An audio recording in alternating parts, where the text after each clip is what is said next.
안녕하세요. 오늘은 역사교육론 이제 두 번째 시간인데요. 제목이 좀 그렇죠. 찌개 특강이라고요. 근데 뭐 좀 별다르게 마땅한 제목이 없어서 그냥 그렇게 달았으니까 좀 양해 좀 부탁드릴게요. 시험 문제 기출될 수 있을 만한 주제들을 가지고 지금 특강을 진행하고 있고요. 오늘은 그 두 번째 역사교육의 목적론에 관한 얘기를 좀 해드리도록 하겠습니다. 시험 문제 이미 이제 전통적 역사교육의 목적론은 시험 문제 여러 차례 나온 바 있었고요. 근래에는 2018학년도 문제였었죠. 2018학년도 문제로 리와 화이트의 역사교육의 목적론을 둘러싼 문제가 시험에 출제된 바 있었습니다. 그래서 이제 이번 시간에는 그 목적론의 주요한 논의 구도를 세 가지의 큰 패러다임으로 나누어서 설명을 해드릴 거고요. 그 가운데 가장 최신의 견해라고 할 수 있는 린다레스틱하고요. 린다레스틱, 그 다음에 키스바튼이 제시하고 있었던 목적론에 관한 내용까지 같이 좀 설명해 드리도록 하겠습니다. 잘 들어보시고 좀 도움이 되시길 바라겠습니다. 네, 이제 두 번째 역사교육 관련한 찍기 특강인데요. 아시다시피 시험 문제 한 차례 기출된 바이기도 했었던 역사교육 목적론에 관한 이야기를 좀 해볼까 하거든요. 아마 여러분이 책 안에서 지금 여러분이 읽고 계시는 수험서 안에서 봤던 목적론에 관한 논의는요. 파란 책에서 보셨겠죠. 첫째, 역사교육의 이해라는 데서 보셨을 거예요.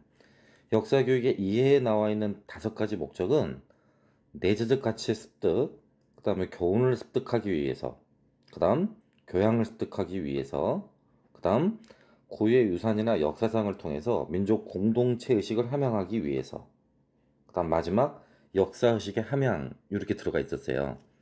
5가지가 제시된 셈이죠. 5가지가요. 파란 책 안에 들어가 있던 왜 역사를 왜 가르치고 배워야 하는가 라는 부분의 5가지 목적은 굉장히 전통적 목적이었고요. 전통적 목적이죠. 이 전통적 목적에 관한 부분을 녹색 책에서는 지금 밑에 쓰다시피 이렇게 지금 쓰고 있어요. 파란색으로 글씨 썼듯이요. 교훈을 얻기 위해서, 유산을 전승하기 위해서, 현재를 이해하기 위해서, 인격과 교양을 육성하기 위해서, 그 다음 마지막 역사의식과 역사적 사고력의 함양, 이렇게까지 해서 5개를 말을 하고 있죠. 파란 책에서 말을 하고 있는 역사교육의 이해에서 말을 하고 있는 목적론 5가지나 녹색 책에서 말을 하고 있는 녹색 책 1장 역사교육의 목표 부분에서 말을 하고 있는 5가지나 큰 차이는 없어요. 비슷비슷하죠.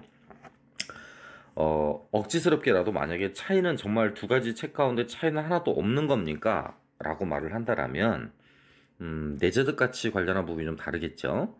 파란 책에 제시되는 내재적 가치가 녹색 책에 들어가 있는 현재의 이해에 조금 가깝거든요. 똑같진 않지만 좀 비슷해요. 그렇지만 사전적인 정의는 분명히 다르기 때문에 엄밀히 말하면 똑같다라고 말하기엔 좀 어려운 부분이기도 합니다. 네. 또 이거 말고도요. 영국의 역사교육학자인 지오프리 파팅턴이라는 사람은 1980년대 영국 역사교육 과정을 개정하는 과정에 있어서 역사교육의 목표를 크게 이렇게 3가지를 논의를 했고요. 그 3가지 자체에 대한 문제점을 지적을 한 바 있어요. 첫 번째가 그러니까 파팅턴이 지적했던 역사교육 목적이 이렇게 3가지가 있는데요. 먼저 첫 번째가 유산으로서의 역사교육이었습니다. 유산으로서의 역사교육이었고요. 그 다음 2번째가 도덕교육으로서의 역사교육 부분이었고요. 그 다음 3번째가 현재에 대한 이해입니다. 현재에 대한 이해요. 현재에 대한 이해. 파팅턴은 이미 1980년에 이 3가지의 전통적인 역사교육의 목적들이 전부 다 문제가 있다라고 지적을 했고요. 지적을 한 내용들은 대략 다음과 같습니다. 유산으로서의 역사교육이 강조되게 되면 배타적인 민족주의로 흐를 수 있다라는 걸 문제점으로 삼았고요. 도덕교육을 강조한다라면 이 도덕교육을 이끌어내기 위해서 무리한 교훈이라든가 억지스러운 교훈을 이끌어낼 수 있다라는 거죠. 아울러 현재에 대한 이해를 돕기 위한다라면 이 현재를 이해하기 위해서 어느 정도의 범위와 얼마만큼의 과거를 이해해야 될 것인가 라는 부분을 문제 삼은 적이 있어요. 정리하면 유산이든 도덕이든 현재든 정의되지 않는 한낱 구에 불과하다라는 말로 삼을 수 있겠죠. 결과적으로 파팅턴이 강조하고 있는 비판이요. 이런 비판의 핵심은 역사학습과 과정, 역사학습에서 진행되는 과정이 이 목적을 대신할 수는 없다라는 거예요.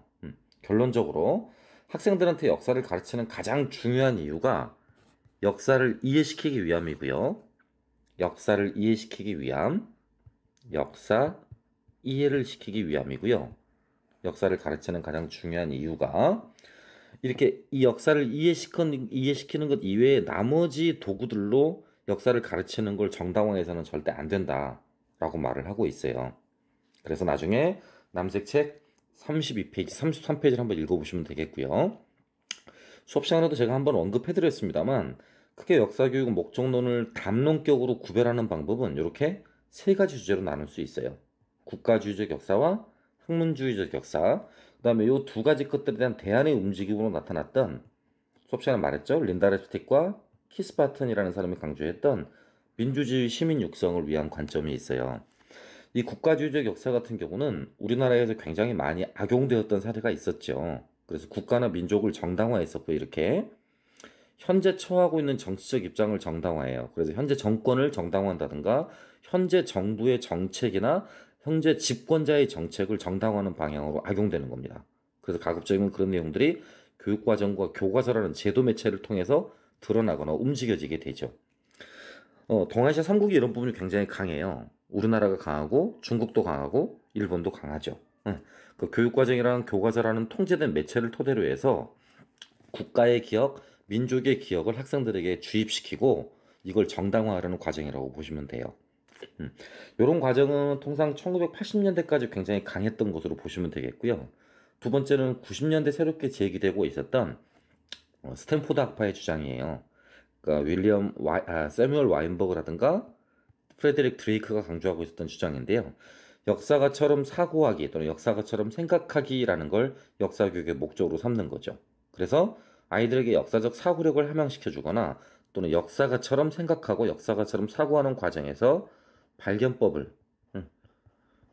원리를 따라서 사료를 읽거나 탐구하는 법을 강조하셨던 것입니다. 아시다시피 드레이크가 강조했던 것은 역사적 사고 과정을 수업 사례에 적용하기 쉽게 4단계를 이렇게 활용을 했던 것이었잖아요. 예, 이런 과정을 학문주의적 역사를 추구하는 경향이다라고 이런 목적론에서 구분한 바 있고요. 최근에는 이 두 가지 것들이 현재 사회의 요구에 잘 부합되지 않는다라고 해서 이것과는 조금 동떨어지게 대안적 관점을 취하고 있는 이런 관점을 취하고 있는 게 좀 입장이 강조되고 있거든요. 린다 랩스틱하고 키스 바튼이 강조하고 있는 건데요. 이 사람들이 강조하고 있는 민주주의 정신의 기본 틀은 공감과 배려라는 거예요. 민주주의 시민이 갖춰야 될 기본 덕성을 이런 것들로 강조하는 거죠. 공감이나 배려 이런 것들로 지금 강조하는 것이죠. 그래서 앞으로 21세기를 자라나갈 아이들 같은 경우는 모든 민주주의 시민들이 서로 약자들, 서로끼리 공감하고 서로 약자들끼리 배려하는 이런 이상적인 사회가 돼야 되고 이런 이상적인 능력들을 배양하는데 역사 교육에 기여해야 된다라고 강조를 하고 있습니다. 어쨌든 이렇게 큰 세 가지의 패러다임과 세 가지의 틀에 따라서 움직여 가고 있었는데요. 아까도 말씀드렸다시피 우리 시험 문제는 2018학년도 기출됐던 부분이 이 부분이었어요. 리와 화이트의 논쟁이었었죠. 수업 시간에도 제가 이미 말을 했습니다만 리와 화이트의 논쟁에서 리는 역사 교육의 교과 목적을 강조했던 사람이었고요. 화이트는 학교 교육의 일반 목적을 강조했던 사람이었어요.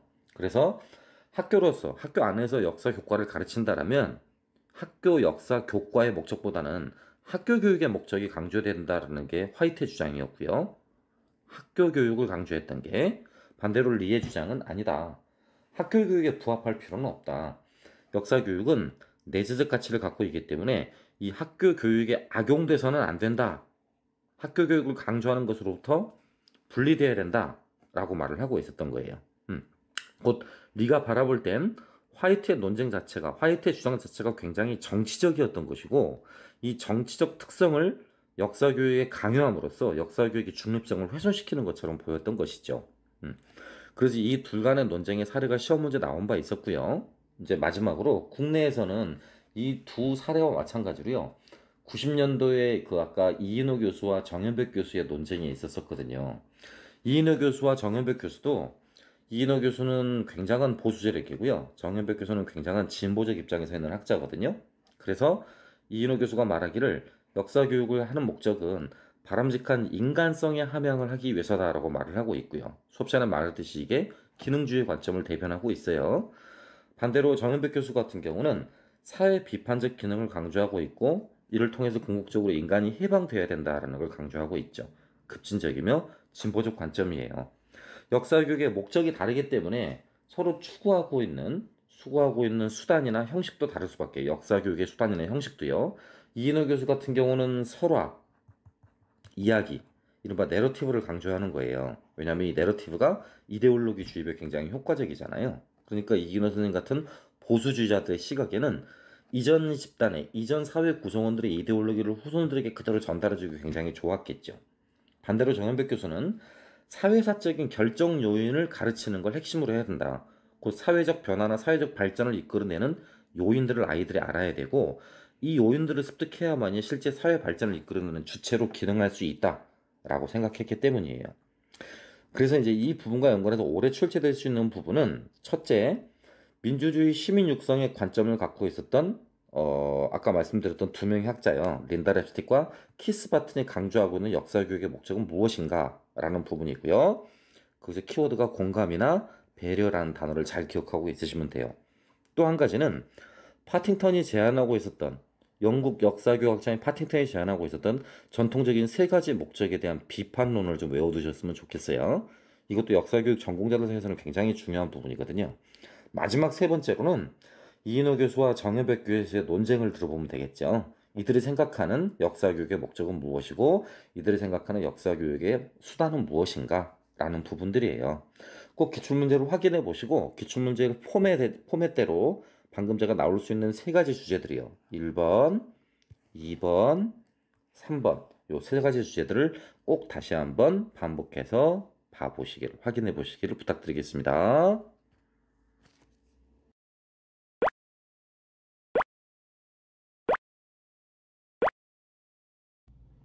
네, 이상으로 역사교육 목적론의 논의를 같이 한번 살펴봤고요. 다음번에 이제 세 번째 시간에는 또 다른 주제, 역사의식의 유형, 역사의식의 발달과 연관한 부분의 주제로 다시 한번 찾아뵙겠습니다. 추후에는 또 뭘 계획 중이냐면요. 사례 문제 몇 개 계획 중이에요. 뭐 드레이크라든가 와인버그의 역사적 사고와 관련한 사례 문제들이 몇 가지 준비 중이니까요. 빨리빨리 준비해서 빨리빨리 올려드리도록 하겠습니다. 감사합니다.